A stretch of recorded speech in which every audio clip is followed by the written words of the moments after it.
High বন্ধুরা, আমি Angel from green Angel. কেমন আছেন সবাই? আশা করি সবাই ভালো আছেন। আজ আপনাদেরকে দেখাবো খাঁটি মধু চেনার সবচেয়ে সহজ উপায়। সব মধুর চেহারা একই রকম হয়, বোঝা দেয় কোনটি আসল কোনটি নকল। খাঁটি মধু চেনার জন্য কয়েকটি উপায় আছে, চলুন জেনে নেই। প্রথমত, 1 গ্লাস পানিতে 1 চামচ পরিমাণ মধু দিন, তারপর আস্তে আস্তে গ্লাসটি নাড়া দিন। মধু পানিতে সঙ্গে সঙ্গে মিশে গেলে নিশ্চিত হবেন সেটা ভেজাল মধু। আর মধু যদি ছোট পিণ্ডের মতো গ্লাসের পানিতে ছড়িয়ে যায় তাহলে বুঝবেন সেটা খাঁটি মধু। দ্বিতীয়ত, মধুর আসল নকল নির্ধারণ করতে 1 টুকরো কাগজে অল্প একটু মধু লাগিয়ে নিন।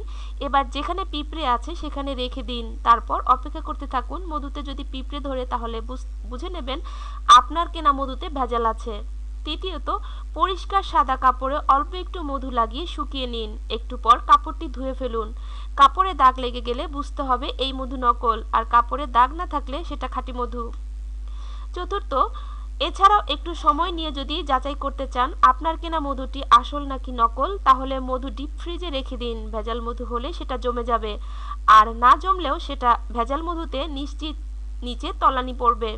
বন্ধুরা, ভিডিওটি ভালো লাগলে অবশ্যই লাইক, শেয়ার এবং কমেন্টস করবেন, আর সাবস্ক্রাইব করতে ভুলবেন না। এতক্ষণ আমাদের সাথে থাকার জন্য অসংখ্য ধন্যবাদ। ভালো থাকবেন বন্ধুরা, আজকের মতো বিদায়।